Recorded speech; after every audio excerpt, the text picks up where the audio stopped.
Good afternoon, everyone. Today is 3rd of April, and these are the 5 important articles for today's discussion. First article जो है वो है week observation का, मतलब साधना सप्ताह 2026। इसका पर्पस है जो ब्यूरोक्रेसी है, steel frame of India, civil servants, उनकी कैपेसिटी को बिल्ड करना, उसको हम डिस्कस करेंगे क्योंकि आप कल एग्जाम क्लियर करके इसी स्टील फ्रेम का हिस्सा बनोगे। सेकंड जो है वो है FCRA, foreign contribution regulation act जो है, उसमें कुछ अमेंडमेंट्स लाए गए, तो उस अमेंडमेंट को 2026 के हम समझेंगे। थर्ड जो है वो एक इम्पोर्टेंट इंस्टीट्यूशन है, that is cabinet committee on security. पिछले 2 दिनों में काफ़ी सारे CCS के मीटिंग्स हुए, तो in that background will try and understand who are the members of that security committee, उसका फंक्शन क्या होता है, वो कितना क्रिटिकल है, वो समझेंगे। फोर्थ आर्टिकल जो वो आर्ट एंड कल्चर के टॉपिक्स है। राजा रवि वर्मा जो केरला के, मतलब तब का त्रावणकोर, केरला तो अभी मॉडर्न नेम है, उस त्रावणकोर के एक बहुत मशहूर पेंटर है, उनकी एक पेंटिंग साइरस पूनावाला, जो पूनावाला ग्रुप है, उन्होंने एक पेंटिंग है जिसमें यशोदा माँ और भगवान श्री कृष्ण बचपन वाला फेज के, उनकी एक फेमस पेंटिंग है। उस पेंटिंग को लगभग 200 करोड़ में खरीदा है, exact amount is 186 crore something. तो because of that Raja Ravi Varma has come into news again, और राजा रवि वर्मा थोड़ा सा कंट्रोवर्शियल कैरेक्टर रहे हैं इन आर्ट एंड कल्चर, उनको आज समझेंगे। एंड डिफेंस के डोमेन से वी वुड बी एनालाइजिंग एक संशोधक वेसल, जो सर्वे वेसल है, उसको इंडक्ट किया गया, उसके बारे में हम थोड़ा समझेंगे। So before we move forward, let me take you through few important announcements. First announcement is about GS Foundation batch. ये जो GS Foundation batch है, ये स्पेशली सुटेबल है for those who are working professionals. 4 different time slots है। इन 4 time slots के आप कोई भी एक टाइम स्लॉट चूज कर सकते हो, अपने चॉइस का सिलेक्ट कर सकते हो आपके वर्किंग आवर्स के हिसाब से। ये बैच जो ये हाइब्रिड मोड में है, मतलब ऑनलाइन ऑफलाइन दोनों वेज में अवेलेबल है। एंड जो जनवरी का बैच था वो 27 जैन को स्टार्ट हो गया, अप्रैल का बैच अब स्टार्ट होगा। इसमें हर स्टेज पे आपका हैंड होल्डिंग किया जाएगा। So for further details consider contacting on the number mentioned on your screen, that is 6002206217।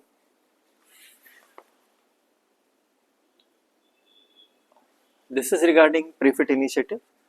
ये एक इकोसिस्टम बनाया गया है MCQs का, under which you will get 15,000 plus MCQs, जिसमें 3,000 प्लस MCQs जो है वो यूट्यूब पर फ्री ऑफ कॉस्ट अवेलेबल है डिस्कशन के थ्रू, एंड रिमेनिंग 12,000 MCQs जो है वो पेड कोर्स का पार्ट है, which is available on CSAP application. इसका फीस 7,999 है। You can access it at even further discounted price. अगर आप किसी भी तरीके से CSAP से एसोसिएटेड रहे हो प्रीवियसली भी, तो you can purchase it with further discount. For details you can contact on the number mention on your screen. ये जो CNA का जो PDF है, इसमें 10 MCQs भी है। ये हो या प्रीफिट का डॉक्यूमेंट हो, all of it can be accessed by from CSAP official application, for which you need to scan this QR code. So without any further ado, let's get started. First article is regarding sadhana saptah. Sadhana means practice, saptah means week. sadhana saptah 2026 का for civil servants capacity building. ये एक week, मतलब एक हफ्ता, 1 week long national programme है capacity building का, bureaucrats का। It is conducted under the Mission Karma Yogi. As all of you are aware, Mission Karma Yogi is flagship initiative to build capacity to strengthen the capabilities of steel frame of India. ये जो है DOPT जो होता है department of personal and training, ये organise कराता है। And जो सिविल सर्वेंट्स होते हैं across the union and state level के भी और सेंट्रल लेवल के भी सारे सिविल सर्वेंट्स को ये टारगेट करता है। इसका एम है एफिशिएंसी एंड परफॉर्मेंस को इंक्रीज करना सिविल सर्वेंट्स के, जो ब्यूरोक्रेसी है उसको फ्यूचर रेडी बनाना, एंड जो गवर्नेंस स्ट्रक्चर है करंट उसमें रिफॉर्म करते हुए उसको विकसित भारत का जो विजन है 2047 का उसके साथ अलाइन करना। इसके फीचर्स है, एक इसमें पूरे देश भर से पार्टिसिपेशन होता है, सारे लेवल के गवर्नमेंट ऑफिसर्स इसमें इन्वॉल्व होता है। फिर इसमें डिजिटल लर्निंग इकोसिस्टम होता है, मतलब इंटीग्रेटेड GOT कर्मयोगी जो है उसको यूज किया जाता है। एंड ट्रेनिंग भी जो है वो मल्टी डोमेन है, मतलब सिर्फ फंक्शनल ट्रेनिंग नहीं है, तो बिहेवियरल ट्रेनिंग भी है, डोमेन स्पेसिफिक ट्रेनिंग भी होती है। और जो मॉडल्स यूज किए जाते हैं, जो मॉडल्स यूज होते हैं इसमें टीचिंग में, कोचिंग में, पार्टिसिपेशन में, वो फ्यूचर ओरिएंटेड है, जिसमें आर्टिफिशियल इंटेलिजेंस है, इमर्जिंग टेक्नोलॉजी है, गवर्नेंस के रिफॉर्म्स है, और जो लोकल इंडिजिनस नॉलेज है उसका वो भी हिस्सा होता है इस ट्रेनिंग मॉड्यूल का। ऑब्वियसली अगर आप इसको फॉलो करते हो, इसको एफिशिएंटली यूटिलाइज करते हो, तो इसके वजह से आपको better trend, faster decision making, administrative efficiency मिल जाती है। इसका जो गवर्नेंस है वो सिटीजन सेंट्रिक है, मतलब जो सर्विस डिलीवरी है उसके ऊपर फोकस किया जाता है, ट्रांसपेरेंसी के ऊपर फोकस किया जाता है। कैपेसिटी बिल्डिंग जो है वो यूनिफॉर्म होती है, क्योंकि जो ट्रेनिंग है वो across all the states in India है, so it standardises the training module. इसके थ्रू डिजिटल गवर्नेंस को भी पुश दिया जाता है। It promotes e learning and continuous upskilling. However, this idea faces certain challenges. For example, digital divide बहुत severe है, क्योंकि अक्रॉस स्टेट्स और अक्रॉस कार्डर्स जो डिजिटल एक्सेस है वो अनइवन है, it's not evenly distributed access. Training में ये भी इशू है कि one size fits for all approach लिया जाता है, क्योंकि डिफरेंट डिपार्टमेंट जो है, डिफरेंट स्टेट जो है, डिफरेंट लोकेशन जो है, they require different kind of skills. You cannot have one size fits for all approach towards training or inculcating skills. There also exists a gap in implementation. मतलब जो actual में training दी जाती है और जो actual में बिहेवियरल चेंज होता है उसका कोई कोरिलेशन गारंटेड नहीं है। तो क्या किया जाए, मतलब ये ट्रेनिंग बहुत क्रिटिकल है, लेकिन इसको छोड़ तो नहीं सकते irrespective of its gaps. So what is a way forward? First, जो डिफरेंट सर्विसेज है, डिफरेंट लोकेशंस है, डिफरेंट डिपार्टमेंट है, उनके लिए लर्निंग पाथ को कस्टमाइज किया जाए एज पर देयर रिक्वायरमेंट्स। जो फीडबैक एंड परफॉर्मेंस लिंकेज है उसको स्ट्रेंथन करना जरूरी है। देन जो ब्लेंडेड लर्निंग होता है, जिसमें फील्ड ट्रेनिंग भी हो, ऑनलाइन ट्रेनिंग भी हो, उसको और एक्सपांड करना है। जो real time governance case studies होती है उनको इंटीग्रेट करना जरूरी है। इमेजिनरी केस स्टडीज से सिर्फ काम नहीं चलेगा। Let's try and solve first MCQ। साधना सप्ताह 2026, साधना सप्ताह 2026 is associated with defense modernization, civil services capacity building, judicial training or agricultural reforms. The answer is civil services capacity building.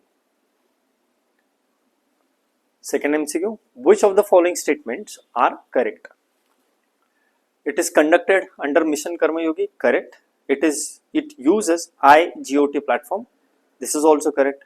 It is limited only to the central government officers. No, it is also for the state government officers at different levels from different departments. So answer is 1 and 2 only.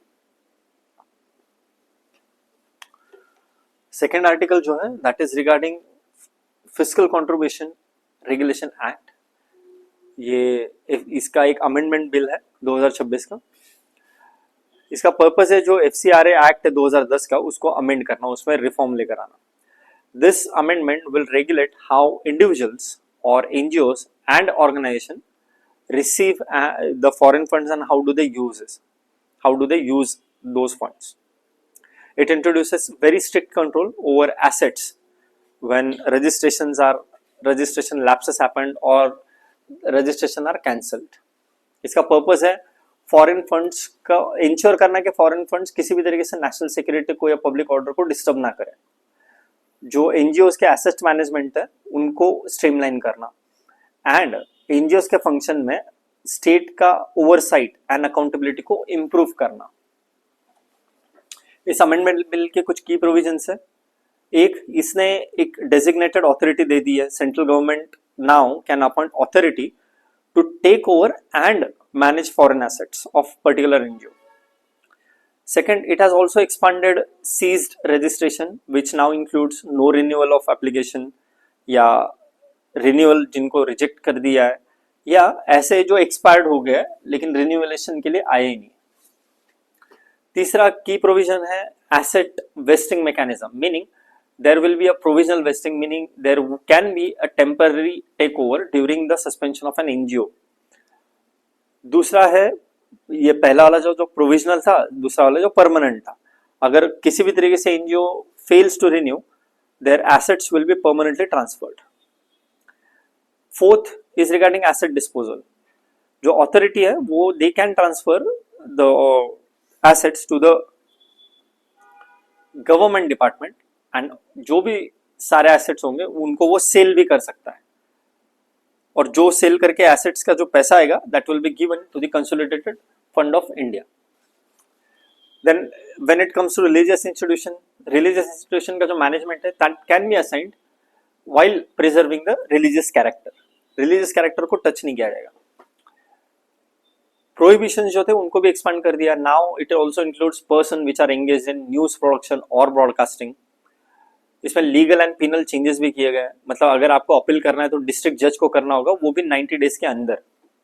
जो punishment है उसको reduce करके 5 साल से 1 साल कर दिया गया है. अब गवर्नमेंट जो है उसका अप्रूवल चाहिए होगा कोई भी इन्वेस्टिगेशन से पहले. इसका सिग्निफिकेंस क्या है? एक, जो रेगुलेटरी कंट्रोल है वो और स्ट्रांग हो जाएगा. जो भी फॉरेन फंड्स का मिसयूज होता है उसको प्रिवेंट किया जाएगा. स्पेशली नेशनल सिक्योरिटी को यह सेफगार्ड करेगा. इसके वजह से जो एक्सटर्नल इन्फ्लुएंस होता है ना उसके ऊपर लिमिटेशंस आ जाएंगे.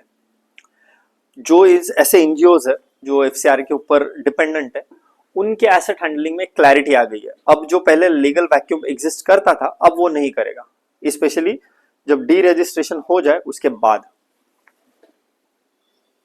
अब इस ऑब्वियसली ये अमेंडमेंट बिल है तो इसके कुछ क्रिटिसिज्म भी है. फर्स्ट, स्टेट कंट्रोल जो है वो एक्सेसिव हो गया है. फॉर एग्जाम्पल अगर गवर्नमेंट एनजीओ एसेट्स को टेक ओवर कर सकता है तो people will consider it as excessive state control. दूसरा, सिविल सोसाइटी के ऊपर इम्पैक्ट होगा क्योंकि जो कुछ जेन्युइन एनजीओज जो है जो एक्चुअल में कुछ अच्छा काम करे उनके ऊपर भी रेस्ट्रिक्शंस डाल देगा.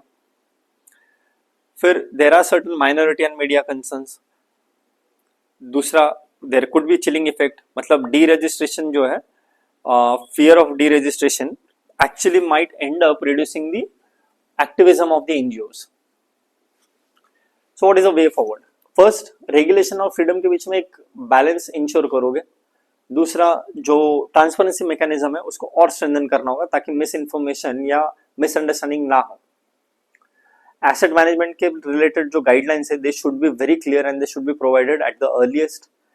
ऑल्सो जो कॉन्स्टिट्यूशनल राइट है आर्टिकल 19 के under freedom of speech and expression उसको भी सेफगार्ड करें.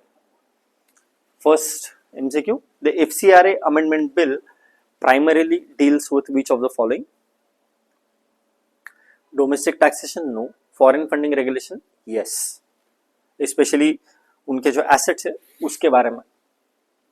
Second MCQ, which of the following are provisions of the bill? Creation of a designated authority, yes.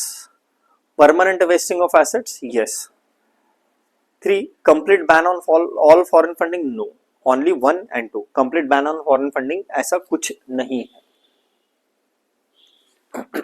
Third article, पिछले कुछ दिनों में बहुत सारे कैबिनेट कमेटी ऑन सिक्योरिटी की मीटिंग्स हुई है. उस मीटिंग में क्या डिस्कशन हुआ ये हमारे लिए इम्पोर्टेंट नहीं है. हमारे लिए इम्पोर्टेंट है इस कैबिनेट कमेटी ऑन सिक्योरिटी का पर्पस क्या है, कौन कौन है इसके मेंबर्स, उसका रोल क्या होता है. सीसीएस जो है ये हाईएस्ट डिसीजन मेकिंग बॉडी है when it comes to national security matters. It is specialized committee of the union government, union cabinet, and it deals with all the concerns related to defense or security or foreign policy and of strategic affairs. इसको इसका composition समझते हैं. Obviously cabinet committee on security तो उसके chairperson obviously होंगे हैं prime minister of India. इसमें जो 4 इंपॉर्टेंट मेंबर्स है वो है 4 क्रिटिकल जो मिनिस्ट्रीज है उनके कैबिनेट मिनिस्टर, जिसमें डिफेंस मिनिस्टर होते हैं, होम मिनिस्टर होते हैं, एक्सटर्नल अफेयर मिनिस्टर्स होते हैं एंड फाइनेंस मिनिस्टर होता है. इसका पर्पस है नेशनल सिक्योरिटी प्रिपेयर्डनेस को इंश्योर करना, जो डिसीजन मेकिंग है ड्यूरिंग क्राइसिस उसको एकदम स्विफ्ट बनाना, एंड जो रिस्पॉन्सेस होंगे डिफेंस, इकोनॉमिक, डिप्लोमेटिक, उनको कोऑर्डिनेट करना. ये एम है. और फंक्शंस उसमें आता है कि क्राइसिस मैनेजमेंट करना है. ये कैबिनेट कमेटी ऑन सिक्योरिटी का फंक्शन है जिसमें वॉर, कॉन्फ्लिक्ट, ग्लोबल क्राइसिस ऐसे सिचुएशन को हैंडल करना होता है. ये कैबिनेट कमेटी ऑन सिक्योरिटी जो है वो मेजर मिलिट्री एक्विजिशन को भी अप्रूव करता है, डिफेंस प्रोक्योरमेंट का. जो terrorism, insurgency, law and order के रिलेटेड जो पॉलिसीज है उसके ऊपर भी ये काम करता है. That means it deals with the internal security as well. Also, it deals with the economic and supply chain security. For example, energy है, LPG, LNG है या fertilizers है, इनकी सप्लाई को इंश्योर करता है. इसमें फॉरेन पॉलिसी कोऑर्डिनेशन का भी इंपॉर्टेंट रोल है. अगर कोई ग्लोबल डेवलपमेंट हो रहा है, कहीं वॉर हो रहा है, कहीं क्राइसिस डेवलप हो रहा है, तो उसमें डिप्लोमेटिक लेवल पे किस तरीके से स्ट्रेटेजिक रिस्पॉन्स किया जाए इसके बारे में डिसीजन मेकिंग होती है. It also deals with the public communication because public जो है देश की जनता है उनके पास भी accurate information flow होना जरूरी है. उसको इंश्योर करता है specially during the period of crisis. इसका सिग्निफिकेंस है कि भाई क्विक कोऑर्डिनेटेड रिस्पॉन्स मिलता है, सेंट्रलाइज्ड डिसीजन मेकिंग है. ये डिफेंस, डिप्लोमेसी, इकोनॉमी इन सब को इंटीग्रेट करके एक स्ट्रेटेजिक गवर्नेंस मॉडल देता है. इसका क्राइसिस प्रिपेयर्डनेस मॉडल जो है वो बहुत ही ज्यादा क्रिटिकल हो जाता है specially during conflicts, and it also provides national stability. इसके कंसर्न्स है, एक तो इसमें जो डिसीजंस होते हैं वो बहुत कॉन्फिडेंशियल होते हैं, ट्रांसपेरेंसी इसमें मेंटेन नहीं होता, which is actually a good thing. सब कुछ देश को पता होना जरूरी नहीं है. दूसरा, इसके ऊपर पार्लियामेंट्री ओवरसाइट बहुत लिमिटेड है क्योंकि ये डोमिनेट किए करता है, जो एग्जीक्यूटिव है वही डोमिनेट करता है. इसमें सेंट्रलाइजेशन भी बहुत हाई है. In a way it's a good thing. Quick decision making के लिए सेंट्रलाइजेशन की जरूरत होती है. अब वे फॉरवर्ड अकाउंटेबिलिटी के साथ सीक्रेसी को बैलेंस करना जरूरी है. इंस्टीट्यूशनल कोऑर्डिनेशन को स्ट्रेंथन कर देता है. मतलब जो एनएससी है, नेशनल सिक्योरिटी काउंसिल, मिनिस्ट्रीज, इनके साथ coordination is supremely critical. It also improves the strategic communication system. First MCQ solve करते हैं. The Cabinet Committee on Security (CCS) is concerned with A. Judicial appointment, national security and defense matters, local governance or taxation policy. The answer is B. National security and defense matters.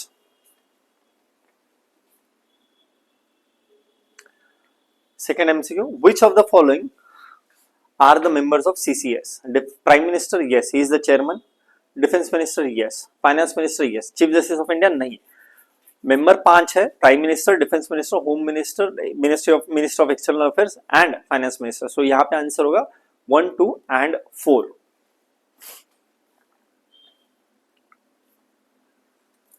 Fourth article, which is from the domain of art and culture. It is regarding Raja Ravi Verma. He is one of the greatest painters India has ever seen. 1848 में उनका जन्म हुआ था और 1906 में उनकी मृत्यु हो गई. मतलब he survived or he lived or he thrived during the British era, British rule. He is known as the father of modern Indian art. He is famous for blending European realism with Indian themes. हम इसलिए इनके बारे में जान रहे हैं क्योंकि इनका बहुत मेजर न्यूज आया कि उनकी एक पेंटिंग उनके मृत्यु के बाद कल लगभग 225 करोड़ में खरीदी गई है, पूनावाला ग्रुप ने खरीदी है, जिसमें यशोदा मैया और बालकृष्ण है। He was born in Travancore, which is currently Kerala, and he was trained in oil painting as well as European academic realism. He is important personality from the domain of art and culture. उनका जो style जो था fusion का था, he combined European techniques like perspective लेना, shading paint करना, realism paint करना. He combined these aspects of European technique with Indian mythology and culture. ये एलिमेंट्स यूज करके उन्होंने इंडियन माइथोलॉजी के जो फिगर्स है उनको पेंट किया. सेकंड, उन्होंने आर्ट को डेमोक्रेटाइज कर दिया, मतलब उन्होंने he establish the lithographic press in 1894. He also produce oleographs, that is a prints that are produced in mass quantity लोगों के लिए. That means he made art very much accessible to the common people. Third important contribution उनका रहा कि उन्होंने Hindu iconography जो है उसको स्टैंडर्डाइज कर दिया. मतलब ही क्रिएटेड वाइडली करंटली जो एक्सेप्टेड इमेजेस है ऑफ सरस्वती माता, लक्ष्मी माता, कृष्ण भगवान. He influence the calendar art and जो पॉपुलर कल्चर है. आज आप जो भी आपको परसेप्शन है भगवान के बारे में, देवताओं के बारे में, जो इमेजरी बनाई गई है उसका स्टैंडर्डाइजेशन राजा रवि वर्मा ने किया था. इनकी famous painting Yashoda and Krishna यही है, यशोदा एंड कृष्णा की पेंटिंग जो एक लगभग 225 करोड़ में पूनावाला ग्रुप ने खरीदी. Second is Shakuntala, third is Saraswati, fourth is Lakshmi, fifth is Nair lady adorning her hair. बहुत सुंदर पेंटिंग्स है. इनका सिग्निफिकेंस ये है कि उन्होंने ट्रेडिशन जो है, लोकल ट्रेडिशन जो है उसको और मॉडर्निटी के बीच में ब्रिज बांध दिया. उन्होंने रियलिज्म, यूरोपियन रियलिज्म को इंडियन आर्ट में जगह दी. He influenced calendar art, theater, cinema aesthetics, and his work recognized as national treasures. Okay, इनका क्रिटिसिज्म ये है कि ही इंडियन आर्ट को उन्होंने ओवर वेस्टर्नाइज कर दिया. He idolized portrayal of women and he commercialized it through prints. First MCQ, Raja Ravi Verma is known for A. Mughal miniature painting? No. Fusion of European realism with Indian themes? Yes. Answer is B. Second MCQ. Which of the following are works of Raja Ravi Verma? Shakuntala? Yes. Saraswati? Yes. Bani Thani? No. Bani Thani is Rajasthani painting, which is also known as Mona Lisa of the East. Bani Thani जो है वो नहीं है. 1 and 2. Bani Thani जो है वो तो in fact 3D में भी नहीं है, वो 2 dimensional है, रियलिज्म से दूर है. So answer is B. 1 and 2 only. The final article of the day, ये बहुत क्विकली गो थ्रू करेंगे क्योंकि ये बहुत सिंपल है. संशोधक नाम का एक सर्वे वेसल है जिसको इंडक्ट कर दिया गया. ये fourth and final ship of survey vessel है. लार्ज शिप होती है, SVL कहा जाता है इनको. ये फोर्थ है, मतलब टोटल 4 का सेट था, ये आखिरी है. संशोधक का मतलब होता है रिसर्चर. द आइडिया इज, उनका रोल है डेटा कलेक्शन का. It is designed by Indian Navy's Warship Design Bureau, WDB.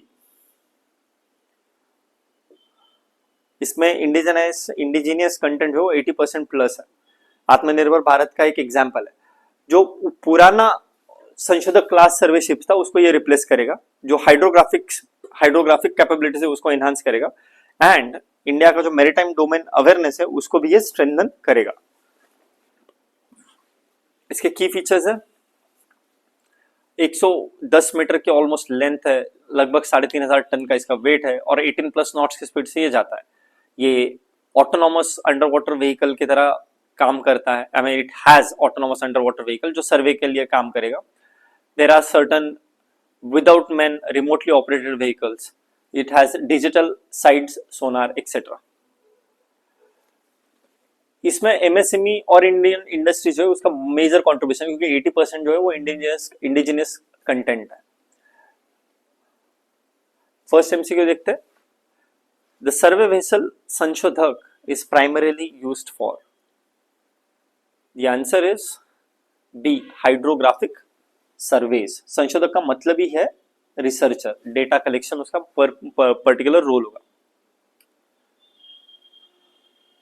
Which of the following are features of संशोधक? Autonomous underwater vehicles, yes, it is part of it. दूसरा digital side scan sonar, yes ये भी है.